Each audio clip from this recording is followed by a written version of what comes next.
How's it going, everybody? My name is Ruffle Rowlitz, and welcome back to a brand new video, guys. Today, we got ourselves some Pokemon rumors, so sit back, relax, grab yourself a beverage, and let's get started. First things first is a post over on 4chan. As per usual, we are back, and this is a massive post. I'm not even going to lie. So it's going to take a while to read through this one, so sit back, relax, grab yourself a beverage, and let's get started. First things first, this game apparently is set, and this is what the rumors say, right? So remember, these rumors, take them with a grain of salt. It says, from Anonymous, posted on the 14th of March, set roughly 100 years before the modern games. Now, when he says modern games, I'm guessing Pokemon X and Y, because it's supposed to be a rumor for Legends ZA, of course. But I guess it's talking about, like, modern games as in, like, X and Y, right? Now, he says, player is a foreigner from Kanto who's been hired by Team Flare to help redesign Lumiose, which is at the time outdated and decaying. All right, that sounds pretty reasonable. Doesn't sound that crazy of an ID. It actually sounds like pretty good of an ID. Like, I'm gonna be real. Actually sounds like a pretty solid ID. So basically, we are a foreigner from Kanto. Again, the Kanto connection, I can see that happening. It wouldn't be surprising, because if you think about it as well, we had all, like, the old time travel thing in Hisui, and our character may have been from, like, you know, possibly Kalos because of the shirt we wore and stuff like that. So, there's some connections that can be made right there, right? Moving on, though, they do say that you start with the lowest rank of Team Flare, okay? So, I guess you would be literally part of Team Flare, which is interesting because they're not called, like, a survey corps or anything like that. They're just called Team Flare in this case, which is a little bit odd because, I don't know. Did Lysander not start Team Flare? Was it like was it a family business that turned bad, that turned sour? Like, that's the vibe I'm getting just from reading this, but I digress. Either way, moving on though, the next thing that they mention here is that you start with the lowest rank and help out with grunt work, which sounds fair, and slowly climb your way up ranks until you get to the architect role. So, architect, I guess that's supposed to be, like, of course, if you guys don't know what an architect is, it's somebody who designs buildings, right? It's somebody who basically sketches and designs and figures out buildings, more or less. But this is saying that we're going to be getting a architect role at, like, the highest rank. Which is interesting, saying that Pokemon attack you like in Legends Arceus. So that's something that was great about Legends Arceus, was the actual, like, RPG, like, action RPG elements. The fact that Pokemon could literally attack you, that was really fun, okay? Like, that was the, like, really, really fun part. And I hope they keep, like, that in there and make it even more brutal. I've been playing a lot of Helldivers recently, and in that game, it's a lot of fun when you get, like, you know, ran down by a bunch of bugs trying to kill you. It's fun, okay? It's just fun. It's all banter. But either way, it says you can even damage buildings, okay? Interesting. That would actually be really cool. Like, imagine an actual Pokemon game where there are destructible elements. Like, an actual destructible element in Pokemon, top tier. Like, up here in terms of, like, how much fun that could be. Like, genuinely, I think that could be really enjoyable. He says, now, if the loop of Arceus was gather, craft, and catch, okay, which, yes, I guess that was fair, right? You gathered resources, you crafted, and then you caught Pokemon with the stuff you crafted. The loop of ZA is gather, build, and catch. Okay, so no crafting. I guess you just gotta build buildings. As making progress on the city will attract more Pokemon. Okay, interesting. That actually sounds like, honestly, this doesn't sound like a crazy loop, right? Like, you would just exchange the crafting with a building, and in terms of building, I guess there would be, like, construction of certain, like, locations, like, I don't know, a Pokemon Center, a Pokemon Mart, a shopping mall, whatever you want to say, right? The construction of different locations like that would actually boost the amount of things you could buy from those places, right? And also increase and attract more Pokemon, right? Again, makes total sense, not too crazy. They say the battle system is a refined version of ZA's. Wait, what? The battle system is a refined version of ZA's, with styles being replaced by move combos. Okay, so I think, when he says ZA's, I think Legends Arceus, like PLAs, actually, I think is what he's, you know, trying to say here. But he says that the styles, so the combat styles or whatever we had, have been replaced by move combos. Interesting. So, in PLA, Thunderbolt and Agile style equals PLZA. Wait, really? Thunderbolt plus Swift or Thunderbolt plus Quick Attack? Okay, that's a bit confusing. What do you mean by that? Thunderbolt and with Agile style equals PLZA. Thunderbolt plus Swift or Thunderbolt plus Quick Attack. Moves will keep the typing of the primary attack, and the damage output / priority will increase and decrease depending on the move it's combined with. So, let me get this straight. You actually combo stuff together. Like, you combine, let's say, I don't know, Thunderbolt and Swift in this case, to make your Thunderbolt go faster or have priority or something like that. Or always hit, actually. That's what Swift does, right? And then Thunderbolt plus Quick Attack would make the Thunderbolt actually hit faster. So it would increase depending on which move it's combined with, while retaining the effects of both moves. Interesting. This actually sounds like a cool concept. Like, this doesn't sound that crazy. I'll be real. This doesn't actually sound that crazy. Like, it does sound pretty reasonable, while retaining the effects of both the moves. Okay, interesting. Fair enough. Now, one of the Kalos starters, apparently, one of the Kalos starters are given to you by Team Flare to help you with your construction duties. Okay, so he's trying to say here that the actual starters will be, starters from, Kalos itself. So, Fennekin, Chespin, and Froakie would be returning in this case. But that's not all, though. He moves on and says that all three get a Mega Evolution. Now, that's, of course, one thing that we've heard from everyone. Everybody thinks that, it's basically stuck between, will we get regional forms for them, or will we get, it's between, three options. Option A, we just get the Kalos starters and we get regional forms for them, right? Option B, we get the Kalos starters, but we get Mega Evolutions for them. Or option C, we get, actually, there's four options, maybe even five, but option C would be that we get totally different starters, stuff from maybe, Hoenn, Johto, Unova, whatever, Snivy, Torchic, Totodile, whatever, right? The other option, the third option, or option C, would be that, and then we get regional form evolutions, just like in Legends Arceus. That's option C. Option D, in this case, would be something along the lines of, how would I even put this? Basically, we would get, the same starters, we would get, a random set of starters that they would decide on, but we get Mega Evolutions for them, right? So it's basically either regional forms or Megas for Kalos starters or random starters. It's either one of those directions that people think it's going to go in, but who knows? They might go totally off base and just go totally in a different direction and do something totally different. We don't actually know. But for now, we're going to run with what they're saying here. Continuing, they say, Mega Chestnut turns into a Grass and Steel type. Okay, fair enough, not too crazy. And gains a metal shell alongside a Grass Sword and a Shield. Ooh, okay. A Grass Sword and a Shield. Ooh, it actually sounds kind of nice. Actually, that reminds me, there was a really cool fan art that I saw that I want to show on screen in a second, which genuinely looks really cool, and it matches this kind of ID, actually. Really well, actually, matches this ID. So I kind of want to see if we can find it and show it to you guys, because I think it's pretty solid, and it matches kind of what we're talking about here. So this is actually the one I'm talking about.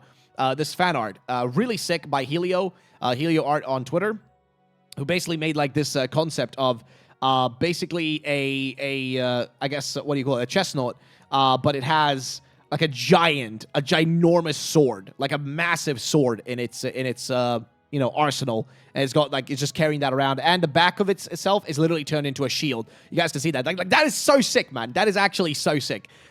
Personally, I'd love this. I think this would be really cool. I think this would honestly be such a cool concept, and I think it fits really well with this actual rumor. It kind of fits really well with some of the stuff that's being mentioned here. So, moving on, they say that's going to have a sword and a shield. There's also a red tuft of hair on his head, which resembles a knight's helmet. Actually, again, sounds very cool. Sounds very doable. Doesn't sound too crazy, and also fits with, the French theme still. Cool. Let's move on to the next one. Mega Delphox turns into a fire ghost type. Okay, nothing too crazy there. And goes from being themed after a mage to a witch instead. Okay, that makes sense. She has a fur witch hat, and she rides what used to be her wand, okay? Which is now a fire broom. That seems like a little bit on the nose. I don't know if they would go that far and literally give her an actual... I mean, it is a Mega Evolution, so it's a temporary form. But I feel like a fire broom straight up would be a little too far. I feel like they would make it at least, wouldn't they make it a little bit, more ambiguous? Or am I crazy, right? I feel like they would make it at least a little bit more ambiguous. But who knows? Maybe I'm crazy. Then he says, Mega Greninja turns into a water and poison type, and is now extremely fat, with white foam from his pre-evolution once again covering his neck, an area although now a brownish color. He produces poisonous foam and bubbles from his belly and releases them through his mouth, which is perpetually open. This sounds like a very insane description, but yeah, he's saying that it's water poison, extremely fat, which is... If they did that, that would be such an interesting direction to take it in, because we are talking about Greninja here. Everybody likes Greninja because it's a ninja, right? That's kind of the reason people love it. There's a really cool concept art here from, or actually not concept, yeah, it is a concept art, right?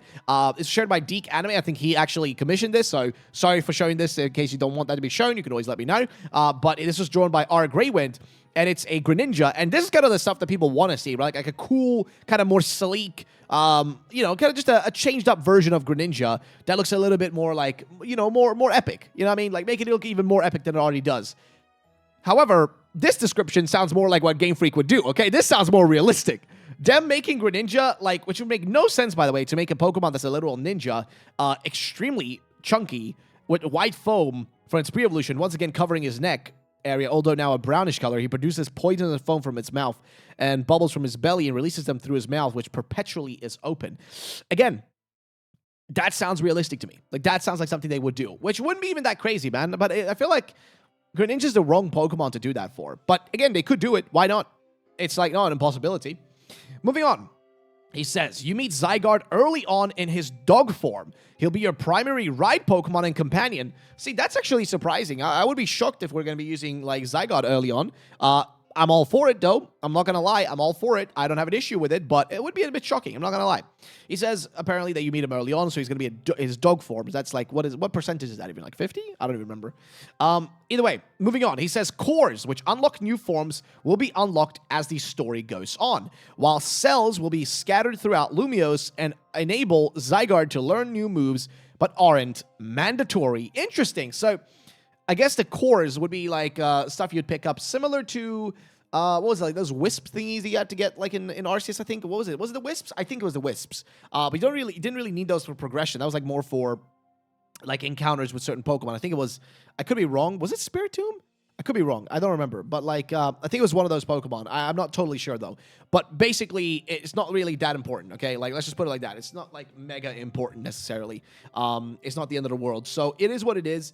But yeah, let's move on to the next point here. He says that the cores will be unlocked, you know, as the story goes on, while cells will be scattered throughout the Lumiose. So if they're scattered around, I guess you'd be just running around trying to find them. And I wonder, like, how many you'd need to collect before you actually get an upgrade. Would it be like a singular cell in one location would be enough to unlock a whole new set of, like, abilities? Or would it be, you know, you need to collect, like, 50 of them to unlock a single ability, or 100 of them to unlock a single ability? That's what I'm wondering about. By the way, he says, apparently, Zygarde forms. Okay, interesting. So now he lists actual forms. 10% dog. Okay, wow. Okay, so the dog is 10%. Now is a normal dragon normal type. Ooh, interesting. Okay. So apparently you can't ride him, but he follows you around, picks up items, and can attack wild Pokemon without battling, like the Let's Go feature from Scarlet and Violet. Interesting. Okay, that's you know, that's pretty fair. That's pretty solid. So yeah, that's the 10% form. Then he says there is the 20% form, which is a lion, which is a dragon fire type, and your land ride Pokemon. So you ride the lion form. But it's weird because up here he said, you know, while the cells are scattered around, what was it actually? You meet Zygarde early on in his dog form. He'll be your primary Pokemon. Oh, okay. He didn't say literally the dog form is the primary one. You just meet it as a dog form, but then you actually ride it when it becomes the lion. Okay. Apparently, 30% is a Manta Ray, which is a dragon water type. Apparently, this one lets you surf on the canals, dive beneath the surface, and battle underwater Pokemon. Okay, that sounds pretty cool. A Manta Ray, actually. You know what? That, you know, like a Manta Ray or a Stingray or something like that actually would be pretty sick. I'm not going to lie. Then, 40%. This one gets interesting. Winged Dragon. Ooh, okay, that sounds pretty cool. Is a dragon flying type and lets you explore the sky as well as reach high up places and battle flying Pokemon. Of course, yes, this will make total sense. Pokemon, if I'm remembering incorrectly here, X and Y was the game that introduced sky battles, and there is no way that they're not going to include some kind of reference to that or some sort of like sky battle feature. Like, it would be so bizarre to not include it because it was the game that introduced it. As far as I'm aware, it was the game that like pretty much introduced it. So it would be really odd not to include that. It would just be really stupid almost to not include it. So in that sense, it makes total sense to me that they would include, you know, a winged form for flying and battling flying Pokemon. Now, 50% Snake or Snick retains a dragon ground type. Okay, works like 10%, but lets you dig into the underground catacombs where the climax of the story unfolds. Ooh, okay, so he's bringing up the catacombs, and of course, this is a currently running theory in the community. Like, the whole community has this theory, and I think everybody's been talking about the fact that we might be going to the underground of Kalos, because the thing is, they already kind of used this as a concept before. If you guys don't know, the Glittering Cave in X and Y, as far as I'm aware, and this is actually officially confirmed, by the way, by Masuda, an actual developer of X and Y, a developer at Pokemon and Game Freak. Masuda, director of Pokemon, literally said that he created the Glittering Cave based off of the catacombs in Paris. Now, the catacombs are literally massive tunnels that stretch for miles and miles and miles, all beneath the city of Paris. They're massive. They stretch really far. He based a Glittering Cave off of that. They could base literally a whole underground city just off of that, because there's so much that you can explore with that. There's so many things you can do with it. And basically, he's saying that we're going to be using the snake form to actually go underground, right? He's saying we're going to be using the snake form to go underground, which is fair enough. Now he says the complete version is renamed 100%, and it's an actual permanent form that is unlocked at the climax. Okay. He says then there's a 101% form. 101, 101, nice. Now, this is the fusion between Zygarde and you, the character. Ooh, okay, that would be interesting. Human fusion. This is something they actually, like, Pokemon and human fusion is something they have already done. They actually did this back in the manga. One of the Pokemon mangas, they did this, where the actual character fused, I think, with like Zekrom or something like that, I think. I could be wrong. But apparently he says here, he gains some of the player characteristics like Ash Greninja and enables you to directly control him for the final battle. Doesn't show up again after this and isn't an actual battle form. It's like Eternamax Eternatus type of thing. Oh, that's unfortunate. So the 101% would just be a temporary form. He says the story is about Team Flare attempting to awaken the ultimate weapon through the redevelopment of Kalos. I don't understand how that makes sense, but okay. Allowing them to harness infinite energy for Lumios, and as revealed on the game's climax, to wipe out all life outside of Lumios. Okay. Interesting. Now, the main villain is Sycamore's female ancestor. Interesting. They went for Sycamore here. Huh, I like that. Actually, that's kind of an interesting choice. Sycamore is an interesting character. And I wouldn't be against them bringing an ancestor of Sycamores in to be the actual big baddie. That actually sounds pretty cool. And it's interesting this person actually blocked everything out here, because if this person is legitimate, then they are spoiling a lot of parts of the game if this is an actual leak. But he says here, though, right, the main villain is Sycamore's female ancestor, who's actually not the head of Flare, but rather is the main scientist of the group. Okay, interesting. That also is a little bit random, a little bit out there. But honestly, I am all for it. It actually sounds like a pretty cool idea. Moving on. Now, she is a perfectionist and dreams of making Lumios a utopia, and believes that for that it is necessary for all outsider filth to be purged. Jeez, bro, she's straight up evil. Okay, so she literally wants to make Lumios a utopia. A utopia being like an ideal, world, an ideal place, an ideal planet almost. And believes that it's necessary for outsider filth to be purged. Now, a big part of the game will be its side quests, and lots of the story will be told throughout them. Okay, that'd actually be pretty cool. I like when they do that. I don't think it's necessary. It's always nice to have an underlying main story, but it's also nice when the side quests can kind of lead you to the main story and kind of guide you in that direction. It's like you do a little bit of here and you're like, oh, wait, this makes sense now. Oh, me just stealing some Togepi eggs. Oh, what are you going to use them for? Oh, totally not this epic weapon that's going to destroy everything.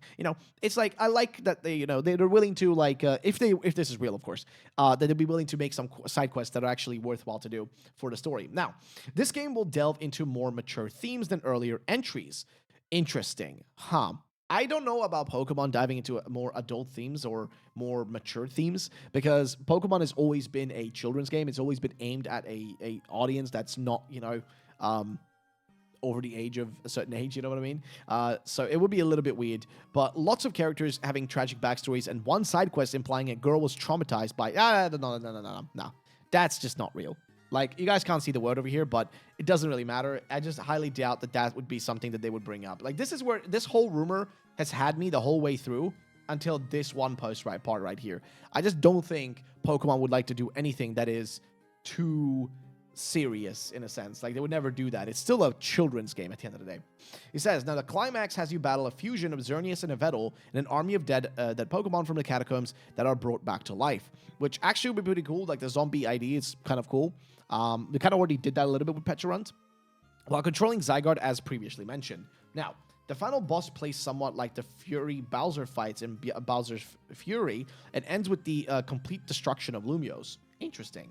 Xerneas and Yveltal's unfuse, no longer being controlled by Flare, and weakened Yveltal, draining its energy of the zombie Pokemon and go back to the cocoon form, while Xerneas uses its last remaining bit of energy to give new life to Lumiose and put things the way they were before turning into its tree form.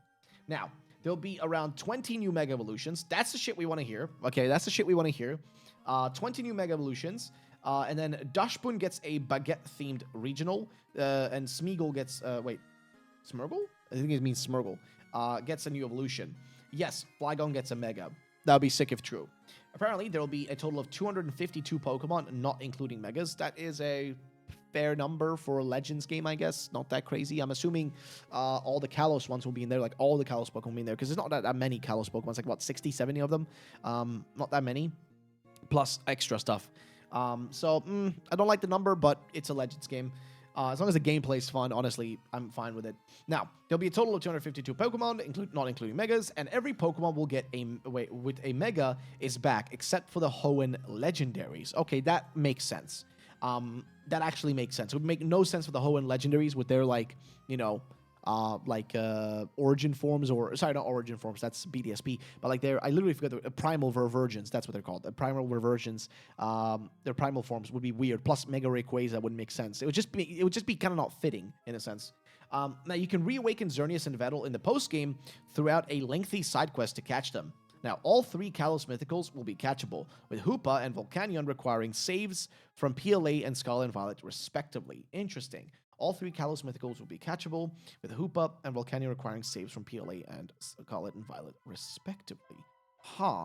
So all the Mythicals would be available, and Hoopa and Volcanion would need... So it would be similar to some of the stuff they did with PLA and the other games, where, like, to be able to get certain things or certain, like, stuff, you had to have the save file of another thing, which...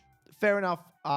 It's a standard Pokemon decision. It's nothing that shocks me necessarily. It's something they've done before. That's pretty much all I'm going to leave that at. This ain't like that deep, okay? They've done this shit before. It ain't that crazy. But it is interesting nonetheless, though. So that pretty much summarizes this rumor. Now, going through it really quickly again, guys.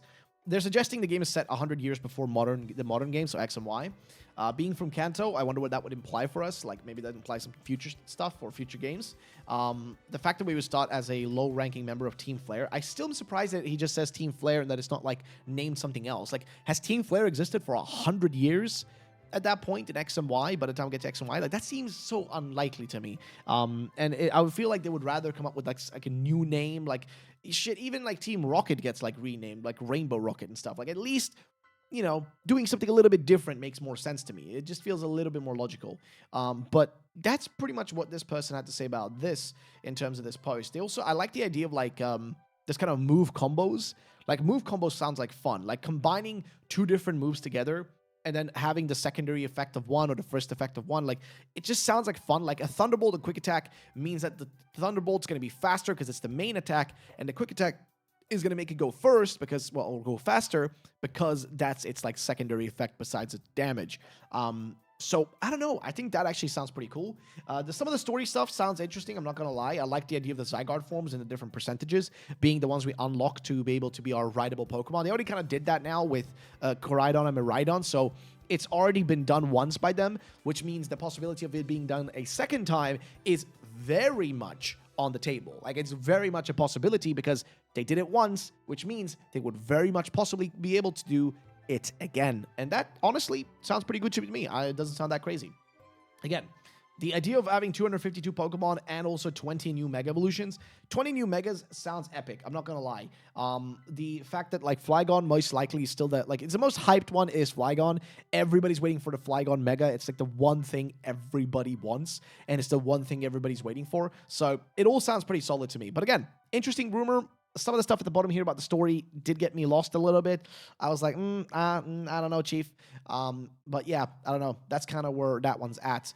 Moving on, though, I want to just quickly, importantly, mention up some actual official news, which is that, ladies and gentlemen, the next Scarlet and Violet Tera Raid Battle event has been announced, and actually, I think it even has started, or starts, I think it literally started, like, last night, I think. So, they're now live, and you guys can go get your hands on Brute Bonnet or Iron Hands. They're going to be 5-star raids. And if you want to get Brute Bonnet, you got to play Pokemon Scarlet. You want to get Iron Hands, you got to play Pokemon Violet, of course. And it's going to be going until the 24th of March. So 24th of March is until Sunday. So Sunday night, you have until then to jump in, do these Tera raid battles and get these into your hands. Of course, you don't necessarily have to do it if you don't want to, but it is, recommended if you want Pokemon like these that are useful. Like, for example, Iron Hands is super useful for a lot of, like, the future Tera raids they might be doing. So definitely worthwhile getting for that exact reason. So I would highly recommend doing that, and definitely do that real quick. Now we're going to talk about something that I think is pretty epic, and I want to talk about this in another video as well, but I really want to bring it up here, which is this post by Light. Now, Light says, do we have our first 4 new Mega Evolutions for PLZA? Now he says, mostly I just say this because Kieran was training hard to defeat everyone, but who knows if it's an Easter egg, but our beloved Flygon is there. Now this is a picture from Kieran's room, and interestingly, the Pokemon you see on here, on the left side, we have Hitmonlee, which is interestingly specific. We got Malamar, we have Archaludon, and down here, we have Flygon. So the theory here is that maybe these 4 Pokemon might be getting Mega Evolutions because they're being hinted in the game in a weird way. Like, they're just kind of there. And the fact that there's a bunch of these drawings kind of showing, like, their weak points and, aspects of them that should be maybe changed or improved, like what they're based on or whatever. Basically, this could be a very, very, very, very, very interesting choice for Mega Evolutions.